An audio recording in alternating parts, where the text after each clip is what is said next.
Bom dia, boa tarde, boa noite, pessoal. Nós estamos mais de volta novamente com o Debate. Hoje com um apresentador diferente. Me chamo Elionai e estou aqui no podcast com Eriomar Calieudes e Boa noite. Madson Gustavo. Eriomar, como vocês já conhecem, já é um integrante aqui do Debates, mas resolvemos dar uma entrevista porque ele também apresenta, ele trabalha na área de tecnológica. Aí, bom dia pessoal, quer dizer boa noite, tá de noite, né? Boa noite. Boa noite, boa noite. Eu Bom, sou o Madson, né? Prazer aí a todos. prazer, Meu Matos. nome é Ariomar, né? Já sou conhecido da casa, né? Mas, pois é, eu queria que começasse assim falando o que cada um trabalha. Começando aí, Eriomar, com que é que você trabalha e onde trabalha? Eu trabalho na DH Sistemas, né? Lá é uma software house, né? E lá eu trabalho com suporte, né? Eu sou do suporte nível 1, né? Eu tô lá atendendo diretamente o cliente, né? Em contato diretamente com o cliente prestando suporte, né? Os clientes que fazem a contratação dos nossos sistemas, não só dos nossos, inclusive dos que a gente revende, né? E todo dia eu tô matando um leão com o cliente lá. Todo dia cara a cara com ele, na conversa, no suporte, no que ele precisar. E é isso, seria basicamente isso. E, inclusive, pessoal, eu sou um cliente desse camarada, viu? E você, Matos? Fala aí um pouco aí da sua profissão, o que você faz. pra- Beleza. Eu trabalho com desenvolvimento de software, sou programador, né? Enfim, trabalho com desenvolvimento há quase 10 anos, então já passei por diversas empresas, desde a agência, trabalhei em health tech, em consultorias. Hoje em dia trabalho na empresa UserX, que é uma empresa da área de pesquisa de mercado. E é isso. Também mato o leão por dia aí como desenvolvedor, resolvendo bug, trazendo novas funcionalidades para o sistema. Pois show. Pô, desculpa, ainda ia Não, falar. é isso, só para concluir mesmo, pode prosseguir. Pois só iniciando aqui com uma pergunta antes que eu esqueça. É, No caso, que tipo de software que vocês assim desenvolvem para ajudar aí no seu ramo? Você falou que a empresa qual é o ramo? A empresa que eu trabalho hoje em dia atua na área de pesquisa de mercado. Então, é um software que meio que gerencia os projetos de pesquisa de mercado que a empresa vai fazer. Por exemplo, digamos que a Uber vai lançar uma nova funcionalidade no aplicativo deles. Uhum. E antes de fazer isso, geralmente eles consultam algumas pessoas para saber se seria uma funcionalidade que teria uma aprovação do público. Tentam fazer isso em várias cidades para ver se meio que é um padrão que se mantém. E o software que eu trabalho é justamente para gerenciar esse tipo de projeto. No caso de pesquisa qualitativa, eles vai gerenciar a agenda das entrevistas, que a entrevista qualitativa é uma entrevista que ela tem menos dados, porém ela é mais profunda. Tipo assim, a pessoa vai perguntar Uhum. mais detalhes e tem também as pesquisas quantitativas que, sei lá, existem a pessoa ela quer número, então vai ter um formulário lá que muitas pessoas vão responder e vai ser mais objetivo. Não é tão profundo, mas é bom para entender assim se o grande público está aprovando aquela ideia, aquele produto, enfim. Hoje em dia, essa é a empresa que eu trabalho, mas já estou em diferentes tipos de software. Meio que eu acho que o desenvolvedor ele resolve problema, independente da Sim. área, sempre tem problema para resolver e a gente traz a programação para resolver esses problemas. Ah, show de bola. Eliomar, e me diz uma coisa, você falou que era de nível um lá na... Isso mesmo. O que significa? Porque para quem presta suporte, né, tem vários níveis, né? Nível 1, depende da empresa, né? Mas na minha empresa tem 3 níveis, nível 1, nível 2 e nível 3, né? Como nós somos, na verdade, a gente trabalha com acho que uns 7 sistemas, só que a maioria é revenda. Tem o nosso, o proprietário da gente, e tem o restante que é de revenda, né? São os principais. O nosso ainda está em fase inicial, né? Foi concluído há pouco tempo, mas ele não é carro-chefe ainda, entendeu? E sobre o suporte, nível 1, nível 2, nível 3, é questão de conhecimento mesmo, né?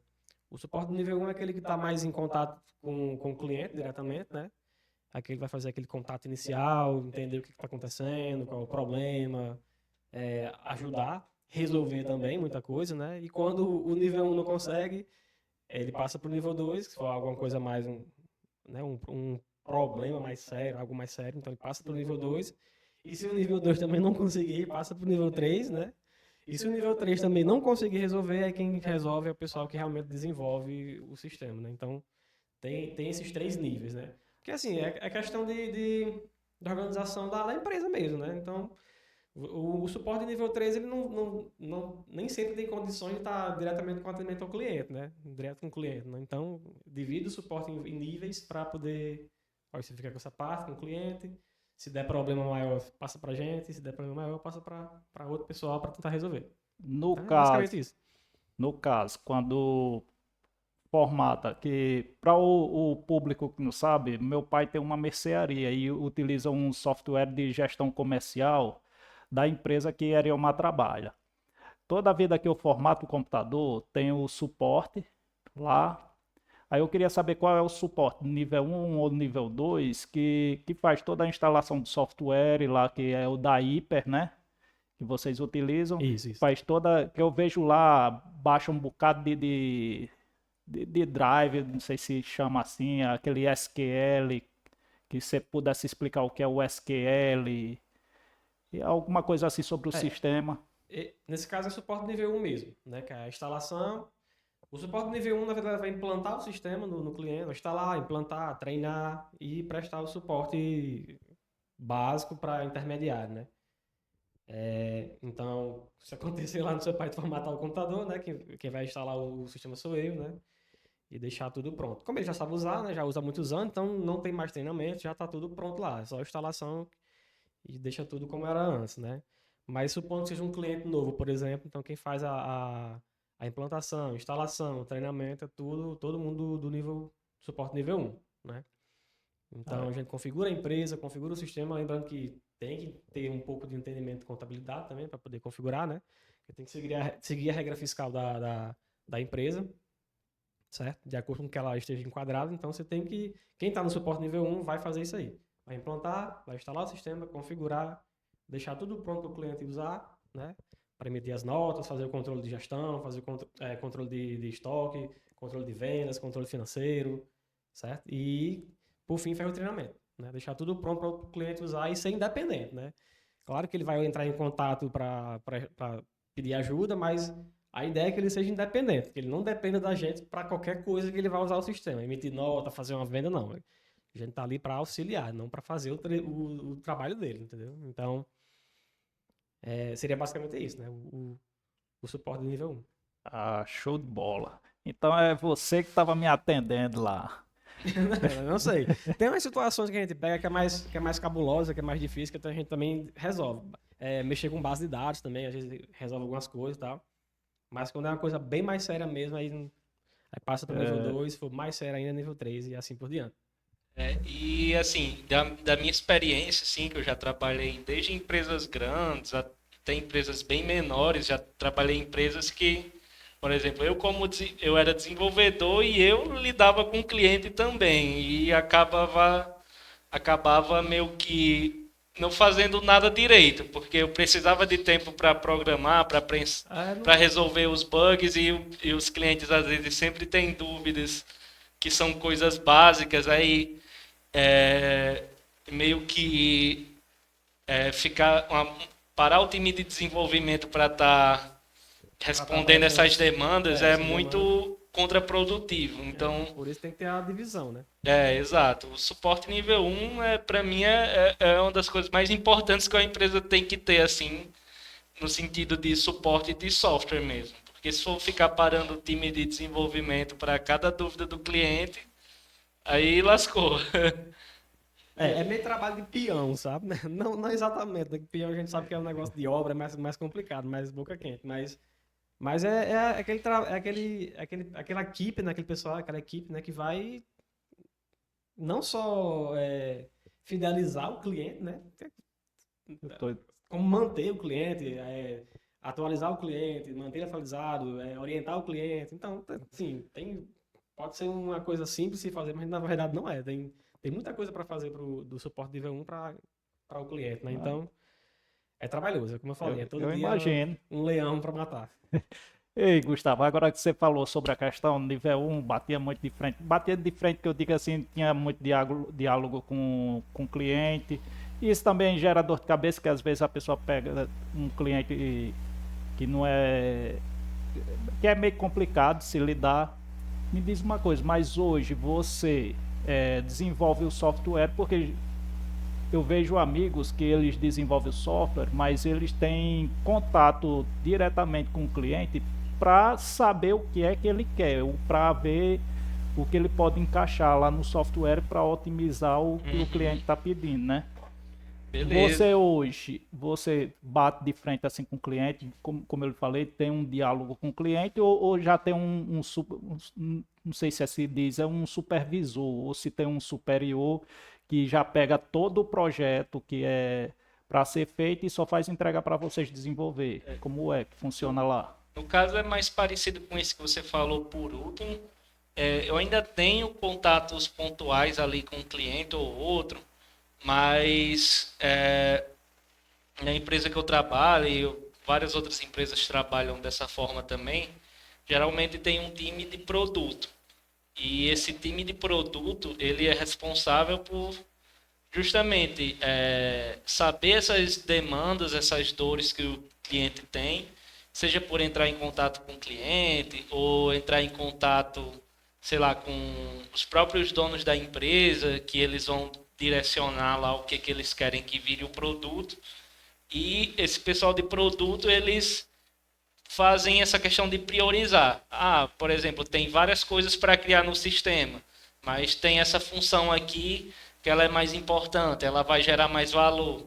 Daí, esse pessoal de produto chega para o nosso time de tecnologia, mostra o que é que eles precisam, e daí a gente vai discutir entre o time como é que a gente vai resolver esse problema, se vai, sei lá, por exemplo, criar um novo serviço web que precise fazer uma integração com outro, ou se vai mexer num serviço que já existe. Aí a gente geralmente organiza essas demandas, que assim nos processos de desenvolvimento de software a gente chama histórias de usuário, e daí gera as tarefas para a gente fazer. Uma história de usuário, eu vou dar um exemplo. O usuário ele entra no sistema e ele pode cadastrar um novo projeto, e nesse cadastro ele vai dizer o nome do projeto, a duração do projeto, enfim, preencher outros dados. E a partir dessa história a gente divide as tarefas e parte para o desenvolvimento. O ideal é que a gente sempre tente fazer dessa forma, assim, para ficar o mais organizado possível, o mais pensado possível, né? Então, é por aí. Lá também a gente também tem um time uma equipe de produto, né? Um time de produto. Não é bem produto chamado, né? Comercial, que na verdade é só duas pessoas, na verdade, né? Então não chega a ser um time, né? Porque é uma empresa pequena, então não chega a ser um time de verdade, né? Mas segue a mesma ideia.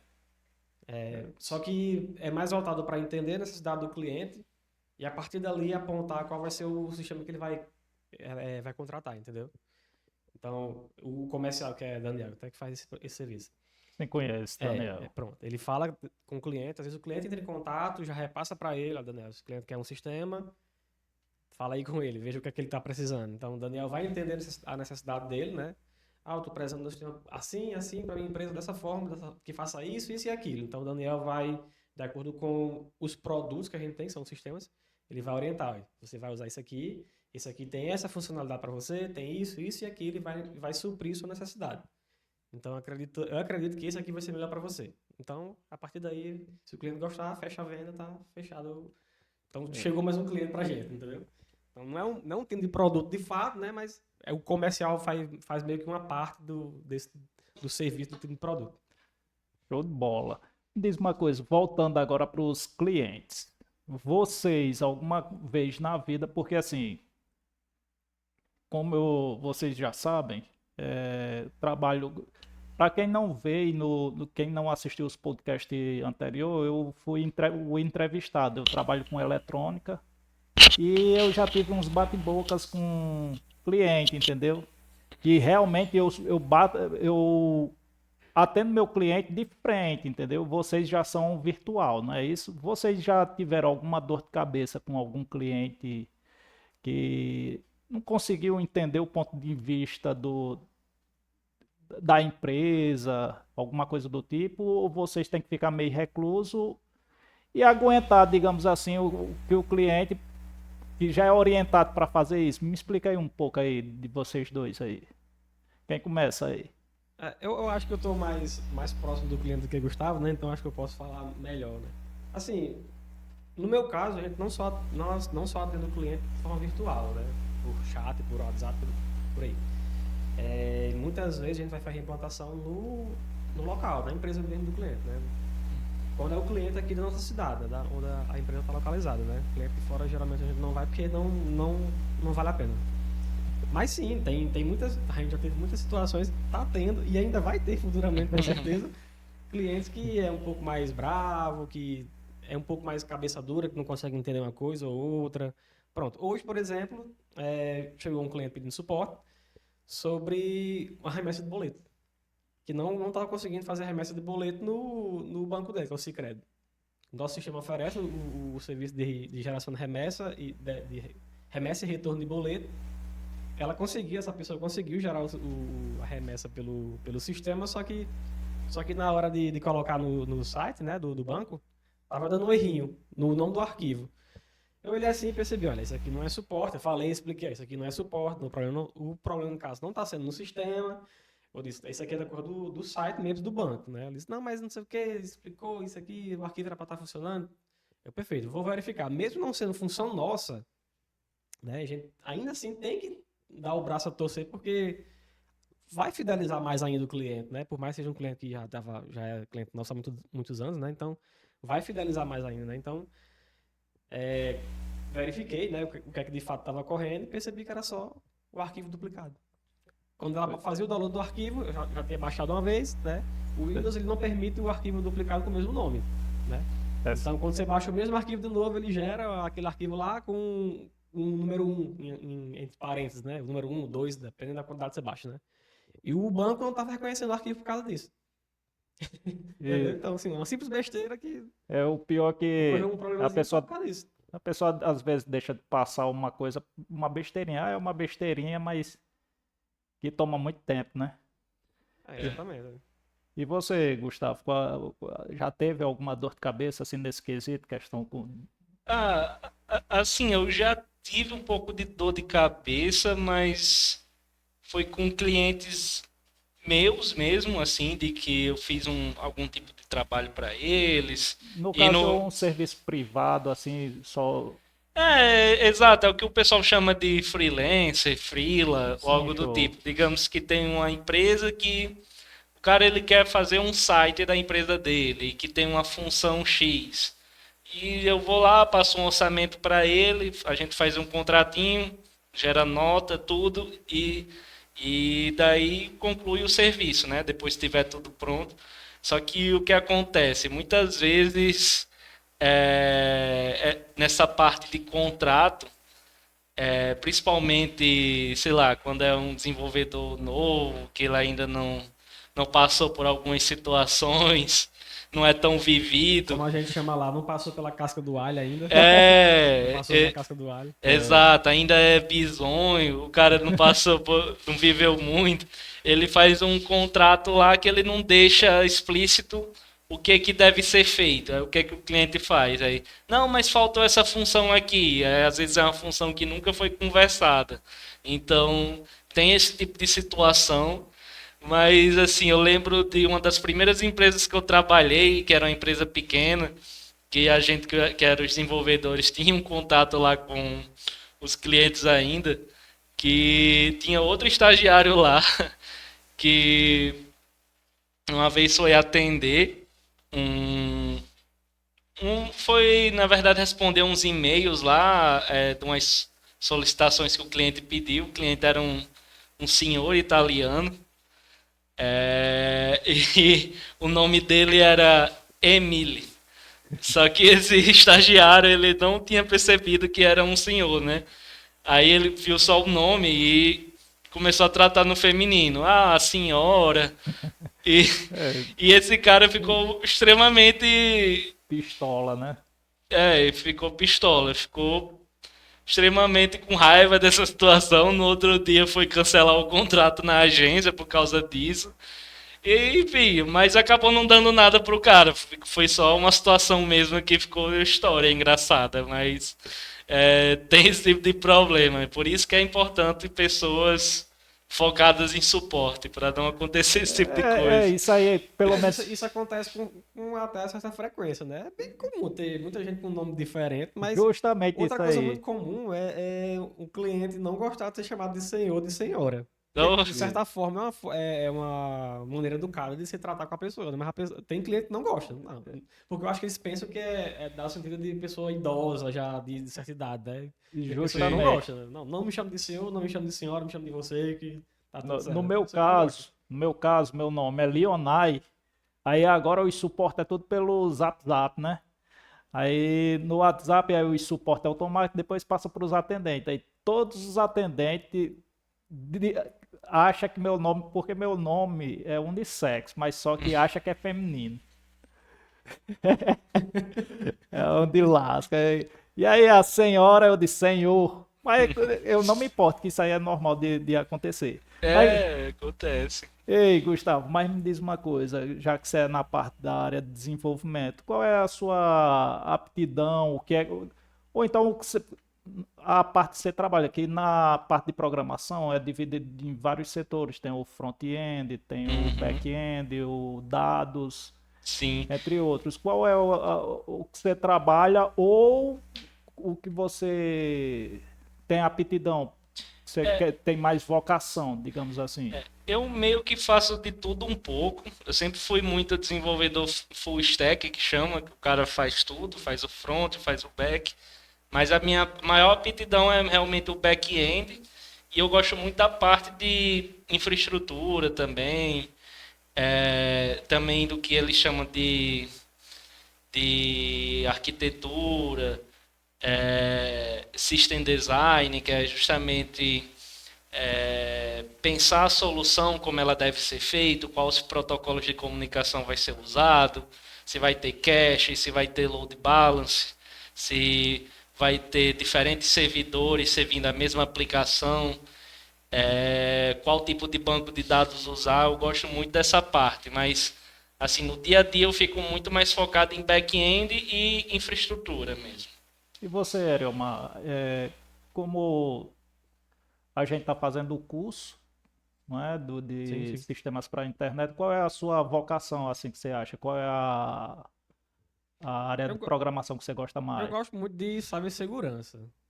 Eu sei Ah, que Muito bom. é uma área que expande muita coisa, tem que saber um pouco, na verdade, tem que saber muito de tudo, né? Não só um pouco, não, muito de tudo.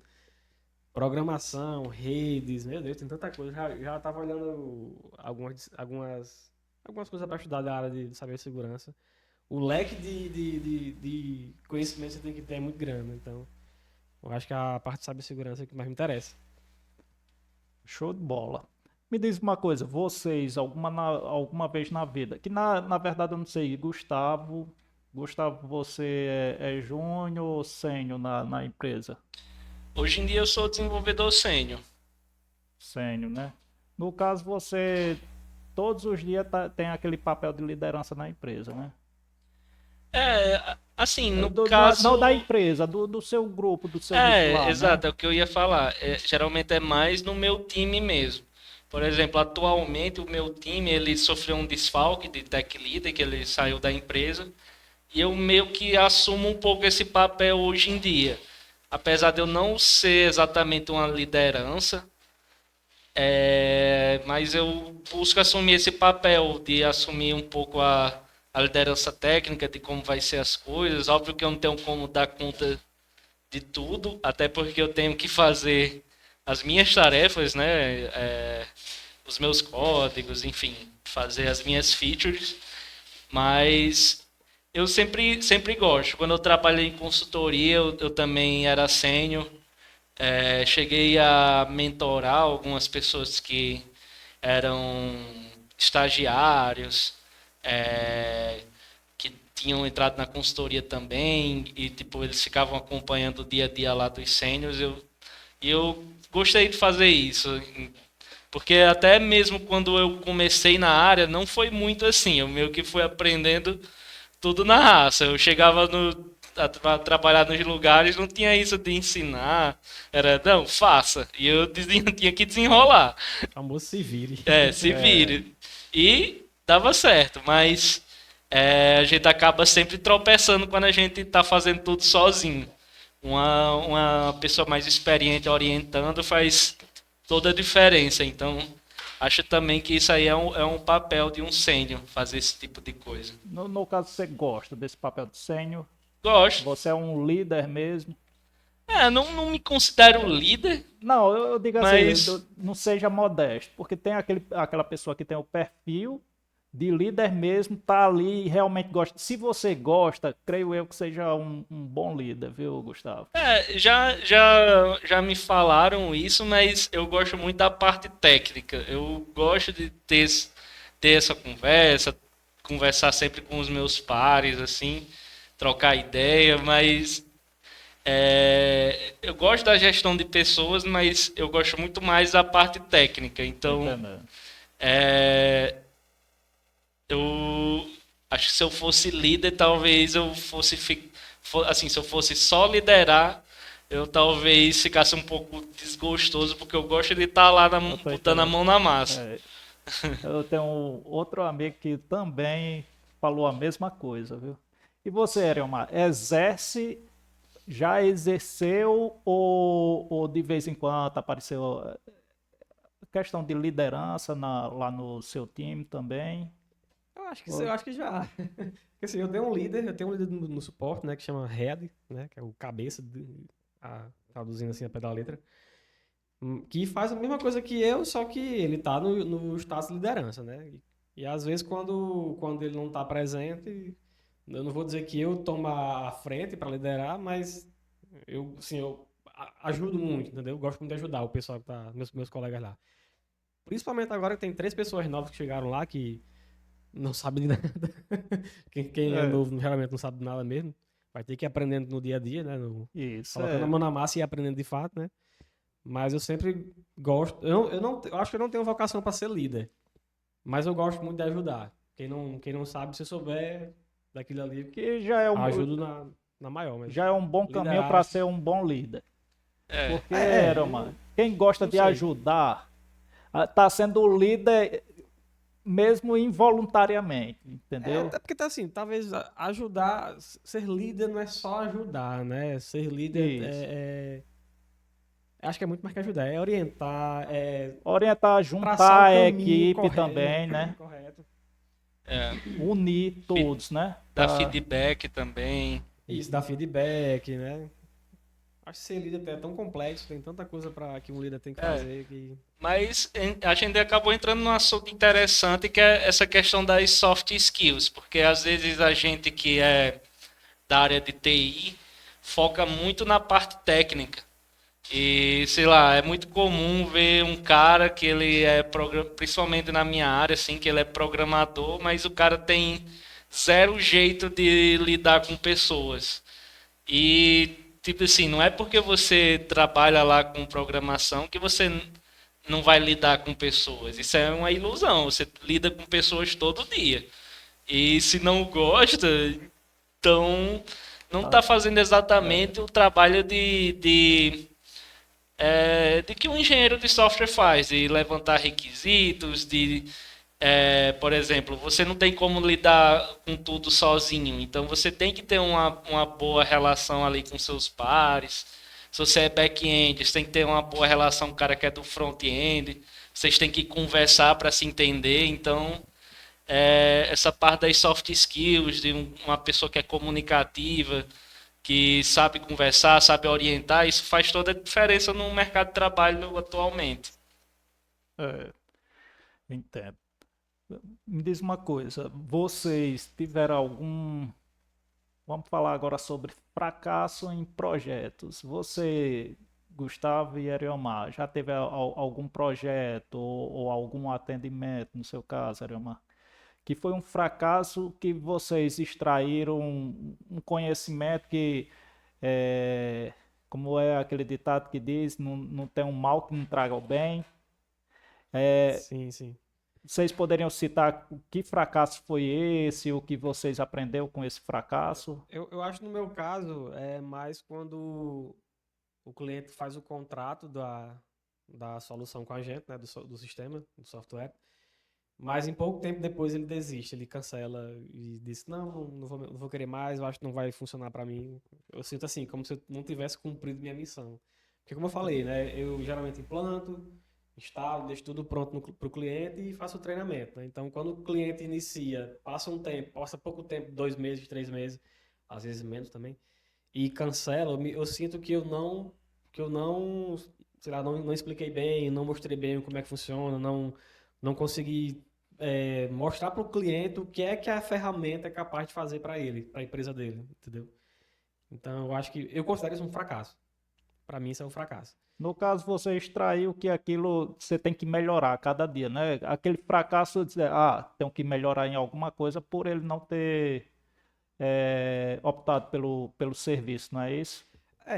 Assim, eu creio que a forma de mostrar, a forma de apresentar poderia ter sido melhor, poderia ter mostrado daquela outra forma e não dessa que eu mostrei, entendeu? Então, eu acho que isso influencia bastante e influenciou também na decisão final do cliente, né? Ele acabou desistindo do sistema, né, que a gente ofereceu para ele, que a gente sabia, pela nossa experiência, a gente sabia que iria né, resolver o problema dele na empresa dele, mas que para ele, né, para o cliente não. O cliente achou que não, entendeu? Então, Isso é isso. aí, Eu acho que isso na minha opinião, eu fracassei nesse ponto, entendeu? Quando o cliente rapaz, desiste. olha, Eu sei que não depende só de mim, né? Obviamente não depende só de mim, né? mas isso Mas eu, aí, eu, eu sinto fracassado nesse ponto. isso aí é muito bacana, Lerema, porque numa empresa, encontrar um funcionário que pense assim com um cliente, que é muito difícil. Isso aí ajuda a empresa também e ajuda também no seu crescimento pessoal, Com entendeu? certeza, com Tá certeza. de parabéns, viu? Sempre pensa assim, sempre tenta melhorar, que todos saem ganhando, né? E você, Gustavo, qual foi assim a fracasso que lhe trouxe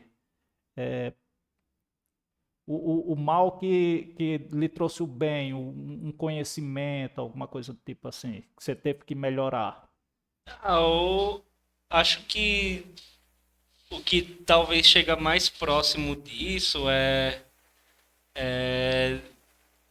assim, para mim, na minha carreira, é mais, por exemplo, por algum deslize, sei lá, subir algum bug para produção.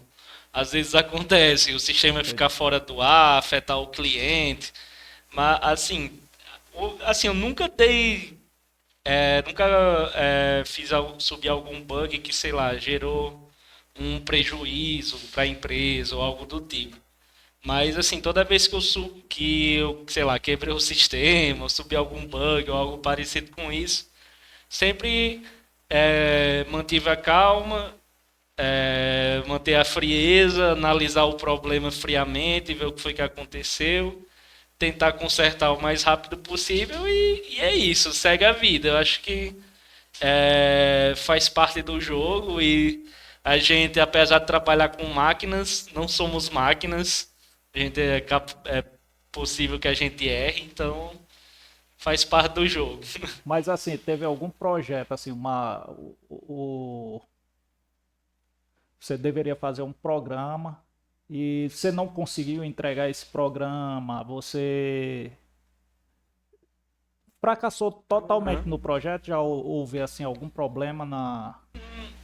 Assim, de eu não conseguir entregar, acho que não. Já teve, assim, coisas De de entregar atrasado, né? atrasos. Atrasos é uma coisa que às vezes acontece, mas às vezes, por exemplo, estou numa empresa que faz vários produtos. Às vezes eu passo, sei lá, 3 meses, 4 meses trabalhando no produto e o produto lança e às vezes é um fracasso. Só que assim, eu não acho também que é um fracasso só meu, mas às vezes faltou uma melhor ideia ali, talvez atacar outro nicho, algo do tipo. Então, mais coisas nesse tipo. E faz parte do jogo também. Às vezes a empresa tem vários produtos, cria um produto novo que às vezes não deslancha, mas Entendi. segue mantendo os outros. Então, é mais coisas desse tipo aí. Show de bola. Me diz uma coisa, se eu quiser entrar numa empresa, ou na de Gustavo ou na de Ariomar, qual é os requisitos mínimos assim que eu precisaria ter? Vocês poderiam me dizer aí, Gustavo, que já estava falando agora, Ah, cita aí. Tem que ter geralmente noção básica de programação, né? geralmente o pessoal que olha os currículos, por exemplo, se for, depende muito da vaga, digamos que, sei lá, seja uma vaga para estagiário, aí a pessoa ela tá fazendo nunca teve experiência na área, mas ela tá fazendo um curso já superior na área, já é um currículo que é olhado, mas, por exemplo, para um desenvolvedor pleno, aí eles vão levar em consideração o currículo, se é formado, mas às vezes, por exemplo, o que é o meu caso, sou estudante da UERN agora, fui estudante já no passado, não me formei, mas desde aquela época eu trabalho na área, então apesar de não ter formação, tenho experiência. Então, geralmente é para essas duas coisas que o pessoal olha. Primeiramente, se tem faculdade, também experiências. Não vou mentir, experiência às vezes acaba contando muito mais para, por exemplo, uma vaga que é para pleno, para sênior. A sua experiência ela vai contar às vezes mais do que a sua graduação. Mas é importante ter graduação para muitas empresas, por exemplo, eu sei que bancos, eles só contratam pessoas formadas, então é sempre bom tá buscando aí sua educação, se especializar, mas é isso, não tem segredo, é estudo e experiência, arruma experiência do jeito que for. Pois, Gustavo, me diz uma coisa, que tem um amigo meu que ele falou uma coisa, eu digo um amigo meu que eu não quero expor nomes, entendeu? Que ele uma vez chegou e disse, homem, feche a sua eletrônica e venha trabalhar na mesma empresa que eu de software, mas eu falei que eu não tinha o curso, não tinha nada, ele disse, rapaz, você dê umas estudadas, faça umas linhas de código e você desenrola tudo lá e começa a fazer o curso depois que tiver empregado. Você acha que realmente tem no mercado de trabalho brasileiro hoje, existe isso? Que eu desenrolo alguma coisa e outra, entendeu? E se eu me aprofundasse, daria certo. Mas será que tem essa empresa hoje de aceitar a pessoa sem experiência nenhuma assim? Sim, E sim, eu acho que sempre tem espaço. Eu falei a questão assim do curso, porque no nosso currículo é o que às vezes abre mais portas. Mas acontece de, sei lá, você faz um projetinho pessoal, mostra para alguém que tem uma empresa, às vezes a pessoa gosta, do projeto, gosta do seu perfil, vê que você é uma pessoa desenrolada e acaba dando certo. Assim, as minhas também no começo, assim, para eu arrumar estágio, era muito assim. Eu não tinha experiência ainda.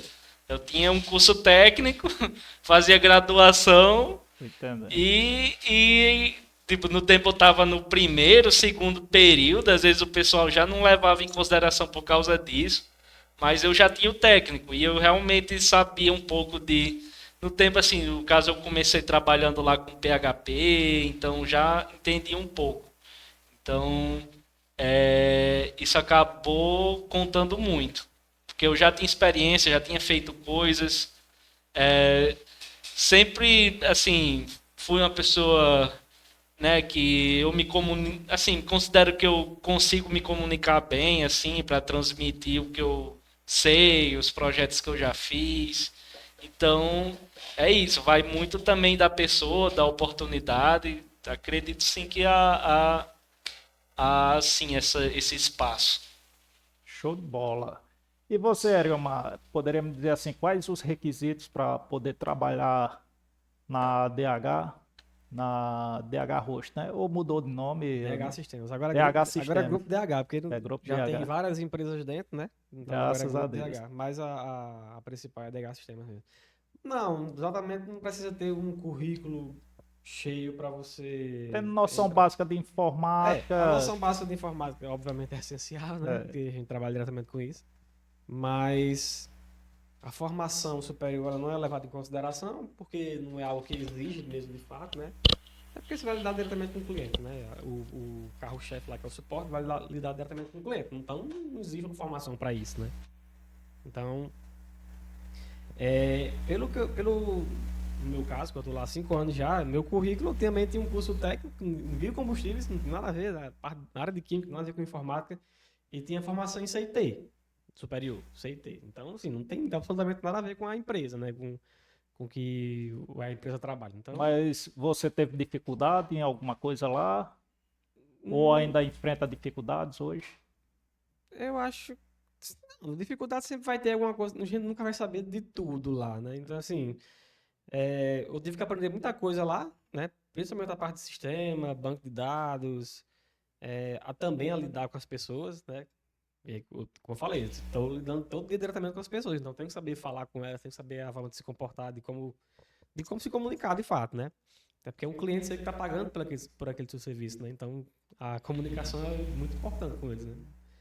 Então, mas de forma geral, não precisa ter um currículo extraordinário para poder entrar, não. Claro, algumas experiências profissionais, trabalhando em algum outro canto, alguma outra empresa diferente, pode, assim, não tem nada a ver com o que você vai fazer lá na DH, mas trabalhar em algum canto, às vezes conta um pouquinho, mas não chega a ser algo tão... tenha tanto peso, entendeu? Show de bola. Rapaz, o tempinho tá ficando curto. Uma última pergunta que eu queria fazer para vocês nós somos estudantes de sistemas para a internet. Eu estou no curso, mas como eu tenho uma eletrônica, eu não sei como eu posso aproveitar. Ainda não sei como eu posso aproveitar o curso de sistemas aqui na minha área, ou se vai aparecer oportunidade de emprego. Eu morro de pena de fechar minha assistência, que eu amo com que eu trabalho, entendeu? Qual é a expectativa que vocês têm em fazer o curso de sistemas? É um curso excelente, não tenho dúvida nenhuma, mas vocês assim, eu estou fazendo esse curso, que eu quero fazer coisa fulano de tal, ou pretendo, ou você quer mesmo só que agregue no currículo, ou tem alguma outra ambição? Não, no meu caso é porque, assim, eu sempre quis um curso na área de tecnologia, né? Eu já fiz na época era Cefet, né? Para fazer para entrar no Você é Cefet, velho, viu? Não velho assim também não. Para entrar no curso de informática, né? Em Mossoró, né? Em Mossoró. Só que eu não passei. Aí fiz o ensino médio aqui mesmo em Apodi, na escola normal mesmo, e depois fui fazer o vestibular para computação, também não passei. Aí me conformei com outros cursos aí, mas eu sempre quis fazer um curso realmente na área de tecnologia, né? E para quem quer alguma coisa de fato nessa área, como eu pretendo na parte de cibersegurança, eu acho que você ter pelo menos algum curso na área é importante, né? Então seria basicamente para isso mesmo. Show de bola. Mas no grupo DH tem uma área só para essa parte de cibersegurança? Ou ainda não? Revelo meus planos, né, Leonardo? Por mais que você não saiba, seria algo de meu interesse em colocar lá, entendeu? Ah, isso aí é bacana. Eu não sei se vocês sabem, mas hoje em dia só que você encontra notícia de empresa perdeu ter vazamento de dados. Tá sendo muito comum isso. Então a área de cibersegurança acaba sendo uma área de muito interesse, né? Então, e lá não tem, de fato não tem, né?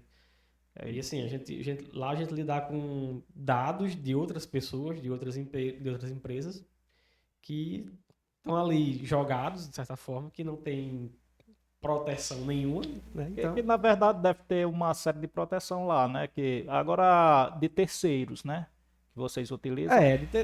assim, geralmente a maioria dos nossos sistemas são locais, né? São instalados no computador e são muito fáceis de ser hackeado, né? Já aconteceu, já teve casos de cliente da gente que ter o computador infectado por um ransomware e perder a base de dados. Ficou toda criptografada, não tinha como recuperar. O caso assim também pode ser questão do cliente. Por exemplo, eu estava falando com, inclusive, um dos entrevistados aqui, que lá do IF, o Girleidson, né?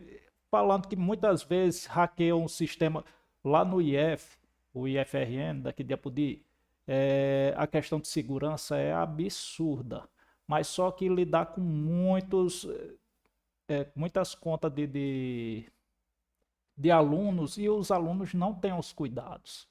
E no caso da empresa pode ser a mesma coisa. A segurança parte da pessoa, primeiramente parte da pessoa, né? Não adianta desenvolver um sistema que vai ser 100% seguro, mas se a pessoa colocar assim 1, 2, 3, acabou. Isso, no caso, invadir os servidores lá do IF era justamente por causa de contas dos alunos de lá, que botavam senha fraca, não tinha cuidado. Isso aí pode ser o mesmo com os clientes, né? Lá da empresa. Nem sempre senhas, né?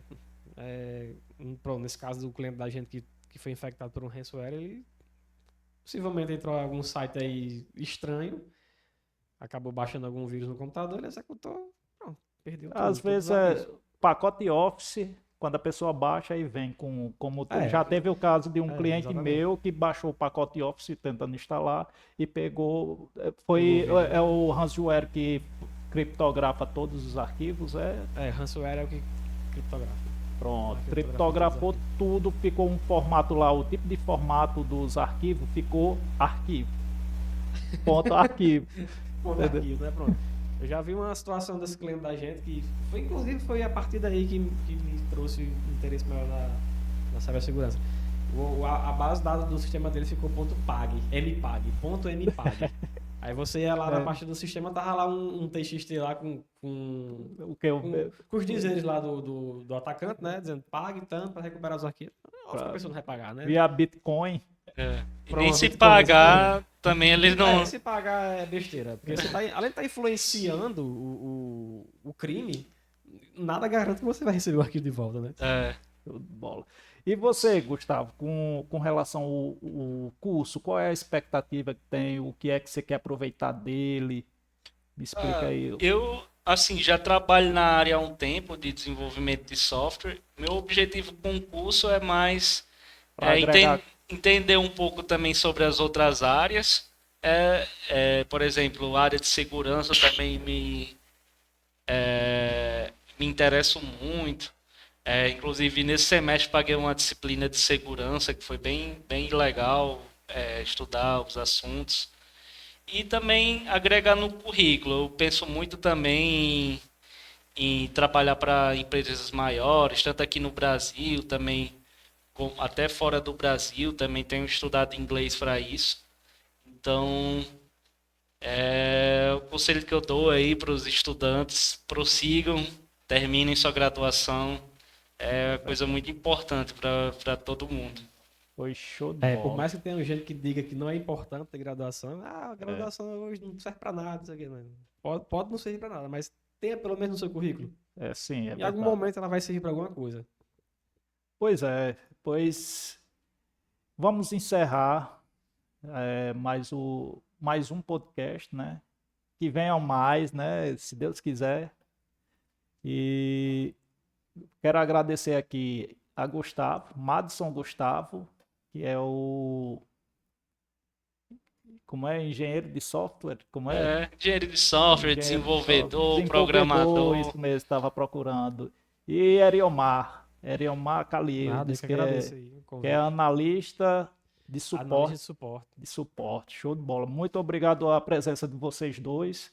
Eu Foi que um agradeço. prazer ter aqui no podcast, né? E se Deus quiser, Eriomar vai voltar como apresentador, né? E a próximo gente episódio, né? tá sentindo falta dele como apresentador. Já Foi apresentei show. 2, chegou a sua vez, né? Agora. Não é isso? Pois é, galerinha. Uma boa noite a todos. E vamos que vamos. Boa noite, Boa noite, até valeu. mais, valeu. Valeu.